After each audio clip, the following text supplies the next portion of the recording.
Зейнетақы алатындар тезірек көрсін, жедел ақпарат арада. Сәлеметсіздер ме, қымбатты көрермен, біздің арнамызға қош келдіңіз. Әлемдегі және Қазақстанда болып жатқан жаңалықтарды ең бірінші жерден болып білгіңіз келсе, біздің арнамызға жазылып өтіңіз. Видео астына бір дана лайк және жазу түймелерін басып қойыңыз. Қолдарыңыз Кабатулланың қабырғаларына тисін. Сізге ең жақсы жеткіземіз. 2024 жылдан бастап жұмыс берушінің міндетті зейнетақы жарналары енгізіледі.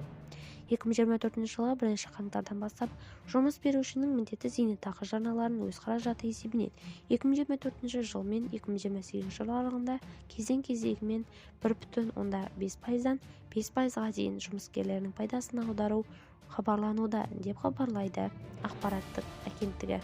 Бұл шара қазақстандықтардың жас буын қолдауға бағытталған. Олардың зейнетақы мөлшері аударымдарына тікелей байланысты болады.